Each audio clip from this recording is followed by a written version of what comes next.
Hello everyone, it's me, dreamSMP, and today I'm gonna read some parts of Blind, the dreamSMP story here. Let's see. Tommy hasn't felt like himself in a long time. Forced into exile, he's sure things couldn't be worse until Dream blinds him as a cruel punishment. Okay. Scared and alone, Tommy stumbles upon a cottage tucked away deep in the freezing tundra.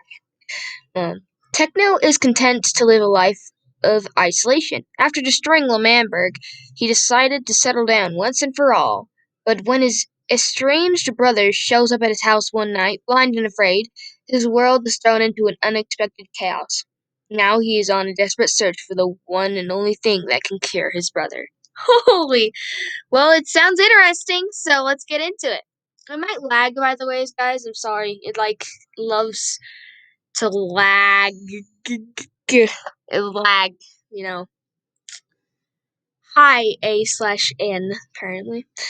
Hey, I just wanted to address a few things that you might have questioned about while reading. First off, thanks for reading my stuff. I really appreciate it. I know my writing is pretty terrible, but thanks for suffering through it anyways. Second, I want to talk about the characters I'm writing. They are not accurate representations of the real life people they portray. Fuck. Everything on the dreamSMP is like a role play, and this is like an extension of that role play.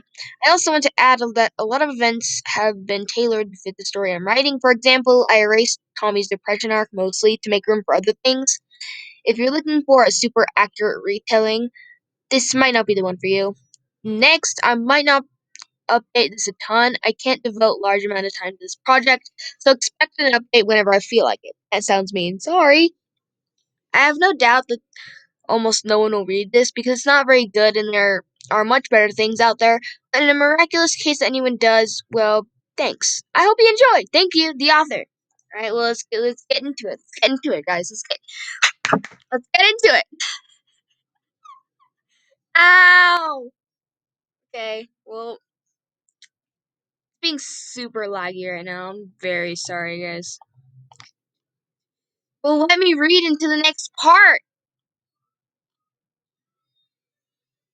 Ah, so laggy. It's not even like counting in where I haven't read yet. Not liking me today. Eh. Come on. Alright, so hopefully it'll start loading, and when it does, we'll get into part uno. Yes. I want to read into the next part, you pain in my ass.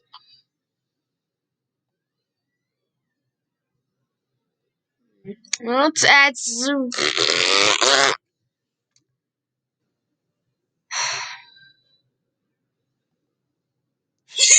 Otherwise just called one.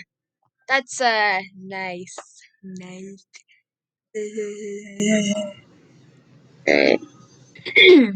Tommy stared, shell shocked, as Dream scooped up armfuls of iron, armor, and diamond tools out of the chests lining the walls, tossing them carelessly into the expanding pile in the middle of the roughly carved out room.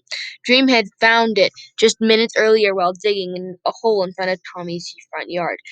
Dream, please, Tommy started, attempting to plead with Dream.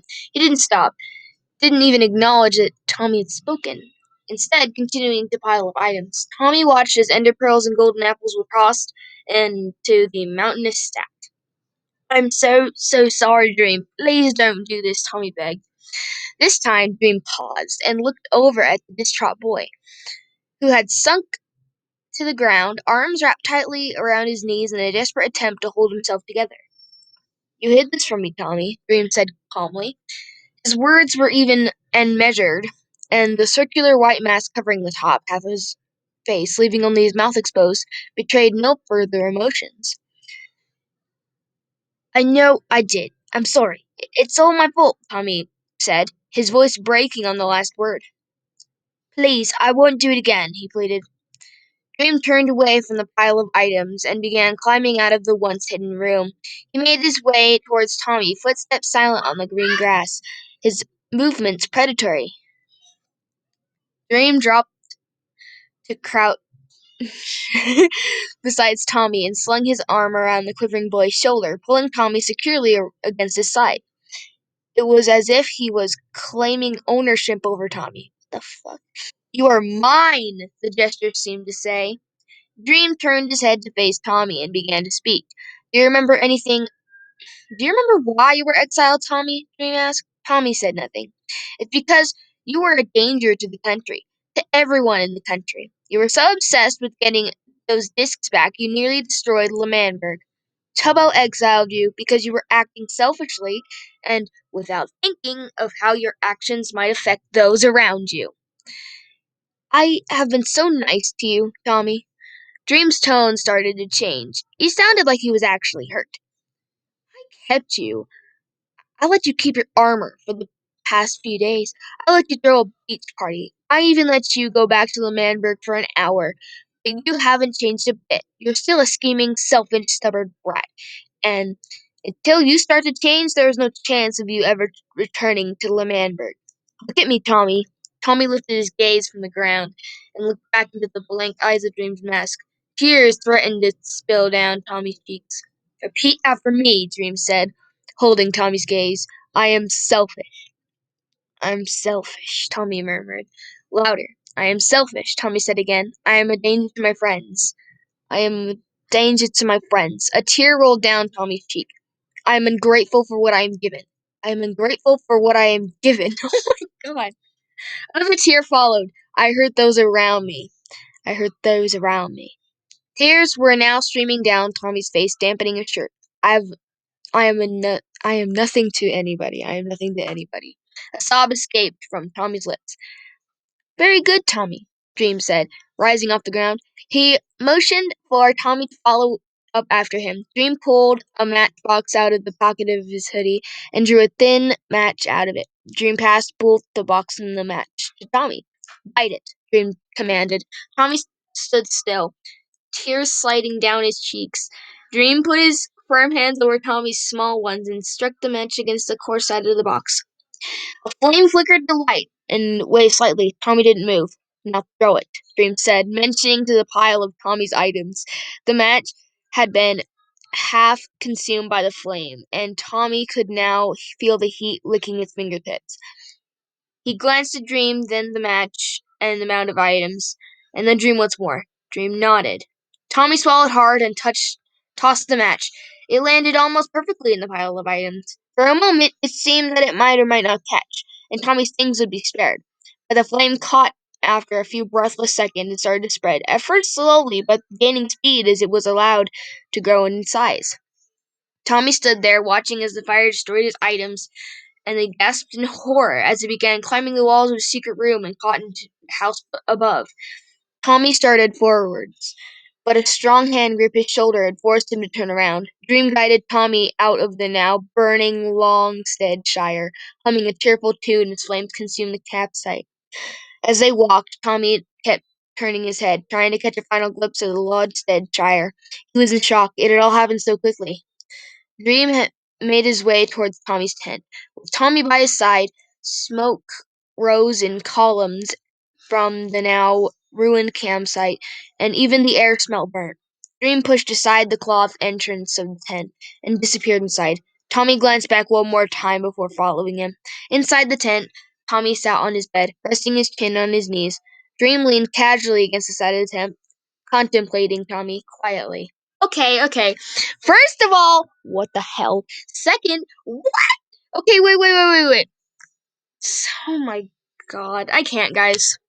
He looked so small, so helpless. There were smudges of dirt all over his unwashed face. Tommy hadn't had a bath in quite a while, and it showed as well as it smelled.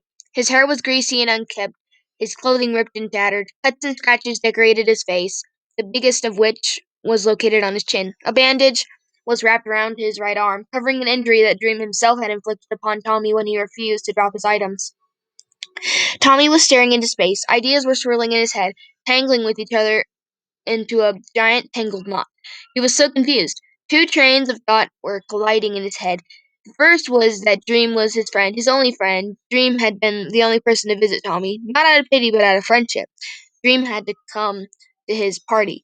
Dream had been nice to him, and thus Tommy should apologize to Dream for making him angry. It was all Tommy's fault after all.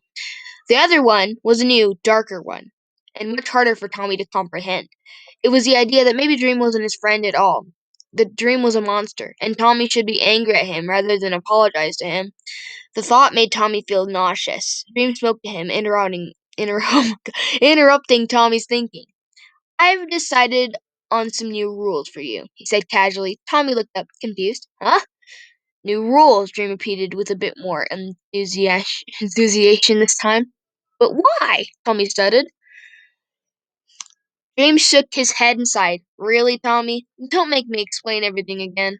Tommy ducked his head, pressing his forehead into his knees. It had been a stupid question. Dream knew what he was doing. "From now on, no more visitor." Tommy's head snapped up, and he started to sputter out words of protest. Dream continued, increasing in volume so as to be able to talk over Tommy. "That means no one is allowed to come see you, and you are not allowed to see or interact with anyone besides me." Tommy jumped to his feet, outraged. "You can't do that!" he nearly shouted, face turning bright with anger. "You stop Rambo from visiting me!" Dream took a menacing step towards Tommy, who held his ground, his anger overpowering his fear. Dream seemed taken back taken aback by Tommy's defiance, but he quickly recovered. "Oh, no. I can do whatever I want, Tommy," Dream spoke quietly, and Dream fingered the hilt of the netherite sword stabbed to his back. "It would be in Rambo's and everybody else's best interest to listen to me and keep far away from you." "Ah!" Tommy paled and backed away quietly, bumping into his bed and falling flat on behind with a soft thump. Jane chuckled lightly and lowered his hand. "You're not allowed in the nether anymore, either," Dream continued, continuing his list of rules. Tommy looked like he wanted to say something to protest this rule as well, but he swallowed his words and nodded meekly, not wanting to upset Dream further. "And I'll be confiscating all the photos from Lamberg." Tommy started to say something, but Dream interrupted him. "You can have them back in a few days if you behave," he said. He added. Dream started collecting the pictures Tommy had strewn around his tent. One by one, Dream haphazardly folded them and tucked them away in the pockets of his hoodie. As each photo was confiscated, Tommy grew more and more upset. Just as Dream was pocketing the picture of the Lamberg Christmas tree, Tommy noticed a small photo, only an inch or so wide, lying on his bed, half covered by his pillow. It was a picture of Tubbo, a happier Tubbo. Tommy knew the photo hadn't been taken recently, because Tubbo hadn't smiled like that in a long time. That's all for now. I can't, guys. I really can't. Like, this is really intense, I want to say. So I'll see you all in the next video. Bye!